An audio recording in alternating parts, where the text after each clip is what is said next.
Mobilização, liberdade de opinião e democracia nos meios de comunicação. Esse é o tema desse Clique Ligue especial sobre as diretrizes do terceiro encontro dos blogueiros progressistas. Antes de prosseguir com o nosso último bloco, vamos conhecer um dos sites pioneiros na luta pela democratização dos meios de comunicação no Brasil. O Barão de Itararé é um site que agrupa os principais blogs que falam sobre os movimentos sociais e a monopolização da mídia. A página também informa sobre eventos e notícias referentes às mídias paralelas. Então, que tal a gente aprender um pouco mais sobre esse universo dos blogueiros? No link institucional, podemos conhecer os integrantes, o estatuto, publicações e o manifesto, que é uma leitura sobre a concentração da informação pela grande mídia. Em Notícias do Barão, encontramos informações sobre mídias alternativas divididas por categorias, como jornalismo, direito à comunicação, rádio comunitário, internet, entre tantas outras. Na aba multimídia, encontramos vídeos, fotos e áudios produzidos por parceiros do site, que dão outra visão, além da mídia tradicional. Quer conhecer mais sobre o Barão de Itararé? Então vai até o link Quem Foi o Barão? E descubra a história desse gaúcho que revolucionou o modo de fazer jornalismo no Brasil. O site ainda disponibiliza links de blogs espalhados pelo país, que vão do Iapoque até o Chuí. Para acessar esses links, clique em Blog por Estados. E podemos acessar blogs de vários lugares: Amazonas, Ceará, Pará, Paraná e Pernambuco. Enfim, o Brasil possui uma diversidade enorme de cultura e opiniões para ficar restrito a meia dúzia de veículos de comunicação. Ampliar o leque de informações é fundamental para conhecermos as diversas realidades do Brasil. Gostou dessa dica? Então compartilhe!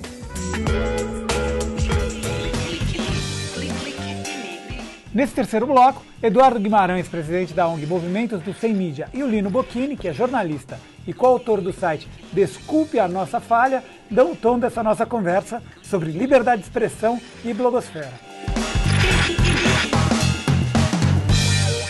Ali da Bahia, o Emílio Guzmão, do blog do Guzmão, participa via Skype. Lino, obrigado por ter vindo ao programa, prazer ter você aqui com a gente. O Eduardo já participou do primeiro bloco. O Guzmão está aqui com a gente presente. Eu queria que você contasse um pouquinho a história do Desculpe a Nossa Falha. Pois não. Obrigado a vocês, obrigado aí pelo convite da TVT. Bom, o Sérgio estava falando de judicialização da censura, acho que é um gancho interessante, foi mais ou menos o que aconteceu comigo e com meu irmão, né? Em 2010, na época da eleição presidencial última, a gente abriu um site chamado Falha de São Paulo, cujo objetivo era parodiar e criticar de forma bem-humorada a Folha de São Paulo. Na verdade, era mais fazer uma brincadeira com a história deles falarem que são imparciais, apartidários, etc., que a gente não concorda. A gente falou, poxa, vamos fazer essa crítica de uma forma bem-humorada, vamos brincar com isso. Enfim, por exemplo, esse era o nosso logotipo, esse era um dos nossos personagens, o Otavinho Vader, que é um cruzamento de Otávio Frias Filho, que é essa pessoa que está aqui com a cabeça, com Darth Vader. Otávio Frias Filho, para quem não sabe, é o dono da Folha, enfim. Eles não acharam muita graça nessas brincadeiras, a gente recebeu uma liminar 30 dias depois do site estar no ar, nos ameaçando com uma multa diária de R$1.000 caso a gente continuasse com a brincadeira. A mesma liminar foi mandada para o registro.br, que cuida de todos os domínios no Brasil, e o site foi tirado do ar. A gente está até hoje tentando voltar. Enquanto isso, a gente faz o site Desculpe a Nossa Falha, brincando até com o caso, a partir do nome, e mostrando essas questões que é isso aqui? E falando um pouco dessa questão de liberdade de expressão e do caso e tudo mais, mas é um site no qual não tem nenhum material do blog original censurado, porque a gente está ameaçado com multa diária de R$1.000, a gente não pode correr esse risco, né? Mas, enfim, é um processo inédito no Brasil e que é bastante importante. A gente tem recebido bastante apoio, porque a decisão final que for tomada, a gente está em segunda instância agora, vai servir de parâmetro para outros casos, né? O próprio juiz de primeira instância afirmou que não tem um processo com essas características no Brasil, de uma grande empresa censurando e tirando do ar um blog. Então, por que a gente não vai desistir e vamos para todas as instâncias até uma decisão final? Porque vai ser aberta uma jurisprudência para um lado ou para o outro com a decisão final que for tomada. Então, acho que essa é a importância e por isso que a gente vem sendo apoiado e que o caso vem ganhando alguma importância. Mas qual que foi o principal argumento para tirar o site do ar? Uso indevido da marca. Então, essa foi a brecha jurídica que eles acharam. Assim, eles alegaram esse suposto uso indevido da marca, porque o o logotipo era parecido, porque a gente utilizava determinados trechos do jornal e tudo mais. Mas não é segundo nós, mas segundo o próprio Ruais, ou Aurélio, ou o que for, para você fazer paródia, você precisa utilizar elementos do que você está parodiando, né? Quando você vê um humorista vestido que nem a Dilma ou que nem o Lula, você sabe que não é a Dilma ou o Lula que estão lá, mas você precisa usar elementos para que você possa fazer a brincadeira, né? Isso é normal. O Barão de Itararé, até usando o exemplo que estava aí sendo mostrado, na primeira metade do século passado, ou seja, 60, 70 anos atrás, já fazia uma paródia chamada Amanhã, que brincava com o jornal Amanhã.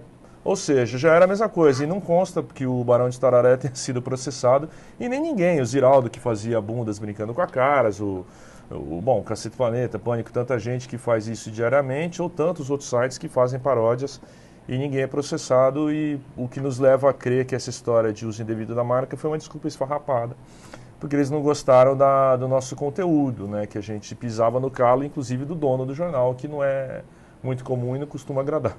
No caso, se você estivesse no Blogosfera, isso teria acontecido também? Eu acho que não, mas muita gente inclusive falou, poxa, Lino, volta escondido, ou, não estou falando que esse é o caso do Blogosferas, né? Mas não volta num servidor no exterior, volta com outro nome, ou volta não sei onde. A gente está querendo voltar no nosso domínio, né? Registrado bonitinho, com o nosso nome, endereço, CPF, que nem era. Porque a gente não julga que a gente esteja fazendo nada de errado, não estávamos. E não estamos, né? Como o Eduardo não está, como o Sérgio, ninguém está fazendo. Assim. A crítica, a livre expressão, ela é permitida nesse país, ou pelo menos deveria ser. Enfim, então a gente está querendo comprar a briga até o fim, porque virou uma questão, não diria uma questão de honra, mas é uma questão até coletiva, é uma importância coletiva que a gente volte no mesmo domínio. Né? Como é que vocês fazem para combater um grupo tão forte, assim, poderoso economicamente? Com a ajuda da rede, esse é o principal. Assim, no começo a gente teve que se virar, porque a gente teve 15 dias para apresentar a nossa defesa, o caso não era conhecido, a gente precisou recorrer a amigos, etc e tal. Sou só eu e meu irmão, a gente não é ligado a nenhum grupo, nenhum partido, nenhuma entidade, nem nada. Sou jornalista, meu irmão é web designer. Então a gente teve que se virar, mas aí como o caso foi crescendo, a grande forma de combater é contando com a excepcional, forte e valorosa ajuda de centenas de blogs e outras pessoas, como é o caso do Eduardo Guimarães e de tantas outras pessoas que nos auxiliaram, e o caso teve repercussão até no exterior. O próprio Julian Assange, de quem estava sendo falado agora, fundador do Wikileaks, se manifestou contra a censura da Folha, a Organização Repórteres Sem Fronteiras também se manifestou contrária, enfim. Pelo ineditismo do caso e pelo absurdo que ele representa, pelo autor do processo de censura ser justamente um jornal que, em tese, vive da liberdade de expressão, o caso ganha essa repercussão. Então, a forma de combater é essa, com a ajuda de todo mundo, e tem funcionado. Não é fácil, mas estamos indo. Guzmão, você está aqui acompanhando a gente da Bahia também. Você não teve nenhum problema com algum veículo de comunicação já?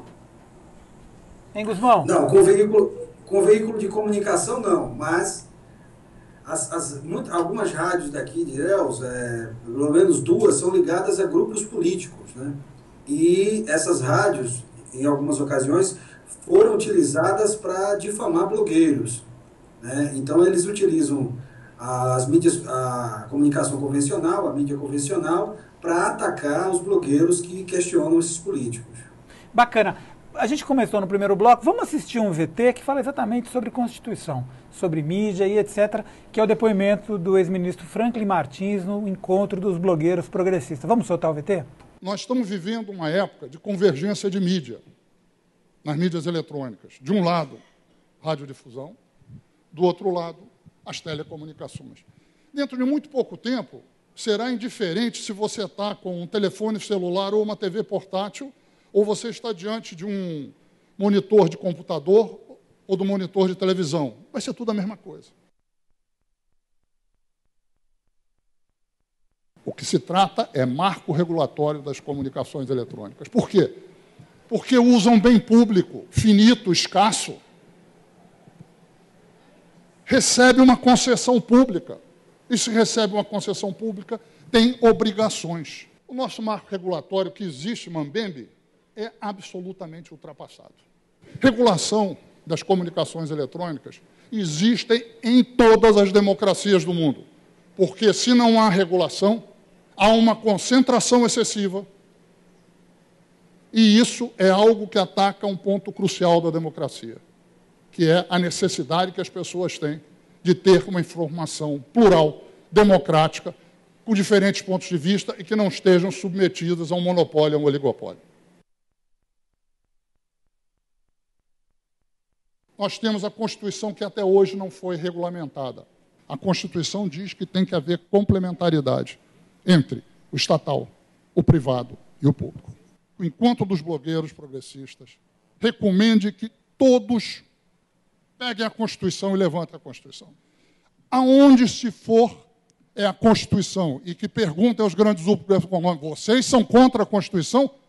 Reformulem, revejam a Constituição. Nós queremos a Constituição. Nada que fira a Constituição e que não fique de fora nada que está na Constituição. É isso aí, Edu. Você estava lá, né, no encontro. O que você tem a dizer sobre essa fala aí? É justamente essa a questão. A gente tem uma Constituição muito progressista, muito moderna. Muito se critica a Constituição de 88, mas ela é muito moderna. E ela determina, inclusive, o ex-ministro nem disse, a questão da concentração de propriedade em meios de comunicação. Isso é uma barbaridade. Porque eles usam essas concessões públicas como se estivesse usando um jornal, como a Folha de São Paulo, como a Folha de São Paulo, que aí é um veículo privado, eles têm direito de dizer o que quiser, abre espaço para quem quiser, porque não é uma concessão pública, é bancado com o dinheiro deles, em tese, porque recebe muito dinheiro público, tá? Muito dinheiro público. O governo de São Paulo compra dezenas de milhares de exemplares da Folha, da Veja, do Estadão, despeja nas escolas. Eu tenho relato que as escolas não têm onde colocar esses exemplares, tá? Que o governo de São Paulo financia, porque eles têm uma aliança política, esses grandes veículos, com o PSDB. Então, eles financiam esses veículos comprando muitos exemplares. Agora, a televisão, como o ministro disse, é uma concessão pública. É como a rua, você não pode pegar e se apropriar de um pedaço da rua, tá certo? Isso aí é um bem de todos. Então, quando aparece, por exemplo, o Arnaldo Jabor, no Jornal da Globo, no fim da noite, falando mal da esquerda, ele gosta de falar assim, mal de determinados grupos políticos. Tudo bem, ele tem o direito de ir lá falar, contanto que quem pensa diferente dele possa ir lá e dar o contraponto. Eu vou pedir para o Lino te interromper um pouquinho, Eduardo, para você contar um pouco, se você quiser contribuir mais um pouco com o nosso programa, mais uma dessas suas experiências que você teve aí para a gente poder finalizar e até convocar as pessoas para poderem participar desse movimento. Bom, eu acho que uma coisa final que é importante falar é importante dar valor para esse tipo de iniciativa que não está no famoso mainstream da comunicação, seja TVT, seja projetos de streaming, seja a Folha de São Paulo, seja o blog do Eduardo Guimarães. É importante que quem está assistindo não ache que só o outro pode fazer, que você também faça seu blog, faça seu streaming, faça sua TV, sua rádio, não se prenda a eventuais ameaças ou exemplos ou possíveis riscos. Assim, faça, porque só com todo mundo falando e ocupando o máximo possível de espaço é que a gente vai conseguir ter um país mais democrático e plural de fato, principalmente em relação à mídia, que é tão fechada. Edu, rapidamente, para a gente fechar e mandar a tua mensagem final. Olha, eu acho que está bem exposto o assunto. Nós temos um bordão que foi criado nesse encontro de blogueiros, que o que se quer para o Brasil não é nada além do que está inscrito na Constituição. Então, nós precisamos regulamentar esses artigos e, a partir disso, nós vamos ter uma comunicação de país civilizado. Guzmão, você, para a gente finalizar. O grande lance da blogosfera e da internet é que os jornalistas perderam o monopólio da informação. Então, viva o cidadão comum que, através da internet, pode opinar sobre as questões públicas. Guzmão, muito obrigado pela tua participação aí com a gente. Eduardo, muito obrigado. Parabéns pela luta de vocês todas. Lino também. A gente vai voltar no próximo programa. Eu agradeço a você que está aí participando com a gente. Em breve o conteúdo desse programa vai estar disponível no portal da TVT, onde você tem acesso também a todos os outros temas que a gente já abordou aqui. O endereço é tvt.org.br. A gente se encontra aqui na semana que vem ou a qualquer momento na internet. Tchau, tchau.